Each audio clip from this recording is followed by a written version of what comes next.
બોરીસરના ઠાકોર યાદ આવે, મેળાવદરના ઠાકોર યાદ આવે, જો ઠાકોરના ગામ હોય એવી જગ્યાએ સુખાજીને લવિંગજીને ઠાકોર યાદ આવે છે. પણ આ વિસ્તારના ઠાકોરો જયારે તકલીફ હતી ત્યારે સુખાજી પૂછ્યું કે સુખાજી ક્યાં ગયા હતા, એના લવિંગ ઠાકોરે ક્યાં ગયા હતા, આ બધું પૂછ્યું. નાસ્તાથી રાજકારણ ના ચાલે.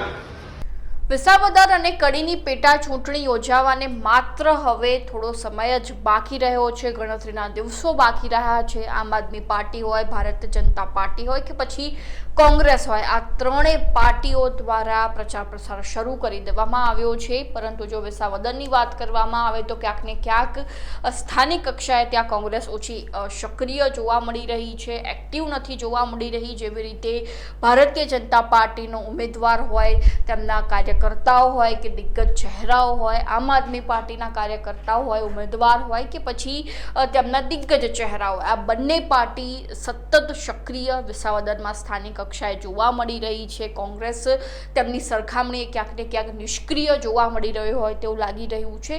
અને જો કડીની વાત કરવામાં આવે તો કડીમાં કોંગ્રેસનું વધારે ફોકસ જોવા મળી રહ્યું છે. ત્યાં દિગ્ગજ ચહેરાઓ કોંગ્રેસના કડી ખાતે જોવા મળી રહ્યા છે. તેમાં ગેનીબેન ઠાકોર હોય, ભરતસિંહ સોલંકી હોય, બળદેવજી ઠાકોર હોય, સતત જે છે તે કડીના ગામડાઓમાં તેઓ પ્રચાર પ્રસાર કરી રહ્યા છે. અને તે વચ્ચે બળદેવજી ઠાકોર દ્વારા ભાજપ ઉપર એક મોટું નિવેદન આપવામાં આવ્યું છે. ભાજપના જ ઠાકોર સમાજના ધારાસભ્યોને લઈને બળદેવજી ઠાકોરે મોટી ટીકા કરી છે. તે મુદ્દા અંગે ચર્ચા કરીશું આજે આ વિડીયોમાં. નમસ્કાર, લાઈવ 24 ન્યૂઝની સાથે હું છું મેક્ષુ ઠક્કર. કડી વિધાનસભાની પેટા ચૂંટણી જે હાલમાં ચર્ચાસ્પદ મુદ્દો બની ગઈ છે, ત્યાં સતત કોંગ્રેસ એક્ટિવ જોવા મળી રહ્યું છે, સક્રિય જોવા મળી રહ્યું છે. જેમાં કડીના નાના ગામડાઓમાં કોંગ્રેસ દ્વારા સતત પ્રચાર પ્રસાર કરવામાં આવી રહ્યો છે.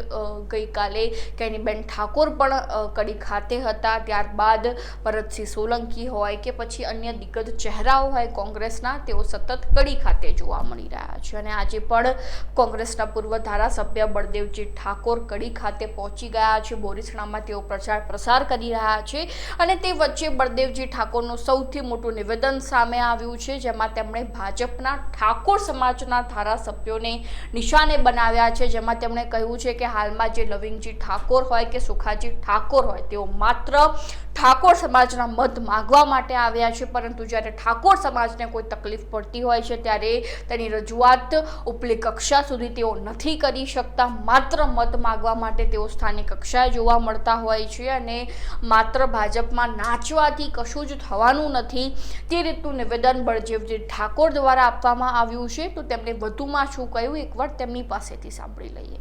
જ્યારે ચૂંટણી આવી ત્યારે બોરીસરના ઠાકોર યાદ આવે, મેળાવદરના ઠાકોર યાદ આવે, જો ઠાકોરના ગામ હોય એવી જગ્યાએ સુખાજીને લવિંગજીને ઠાકોર યાદ આવે છે. પણ આ વિસ્તારના ઠાકોરો જયારે તકલીફ હતી ત્યારે સુખાજી પૂછ્યું કે સુખાજી ક્યાં ગયા હતા, એના લવિંગ ઠાકોરે ક્યાં ગયા હતા, આ બધું પૂછ્યું. નાસ્તાથી રાજકારણ ના ચાલે. લોકોને વિસ્તારની, લોકોના પ્રશ્નોની રજૂઆત વિધાનસભામાં કરવી પડે. કોઈ દિવસ વિધાનસભામાં ઉભા થઈ અને આવા લોકો બે શબ્દ સમાજ માટે કે બીજા માટે કે લોકો માટે કદી બોલતા જોયા છે? આવા અંગૂઠા સાપ લોકોના ભારતીય જનતા પાર્ટીના લોકો ધારાસભ્ય બનાવે છે. વર્ષા લોકોના વર્ષામાં ધરી લીધે છે.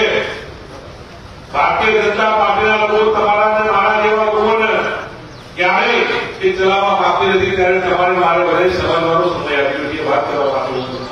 જે રીતે વાત કરવામાં આવે તો બળદેવજી ઠાકોર દ્વારા જણાવવામાં આવ્યું છે, ભાજપના લવિંગજી ઠાકોર અને સુખાજી ઠાકોરને નિશાને બનાવવામાં આવ્યા છે. અને ઠાકોર સમાજને સ્પષ્ટપણે કહેવામાં આવ્યું છે કે જો લવિંગજી ઠાકોર હોય કે સુખાજી ઠાકોર હોય, ભાજપના એ ધારાસભ્યો, ઠાકોર સમાજના એ ધારાસભ્યો માત્ર મત લેવા માટે આવે છે, મત પૂરતા તેમને રાખવામાં આવ્યા છે. પરંતુ જ્યારે આપણા સમાજનું કોઈ કાર્ય કરવાનું હોય ત્યારે તેઓ આગળ નથી આવતા, તેઓ આડકતરી રીતે તેમને કહી દીધું છે.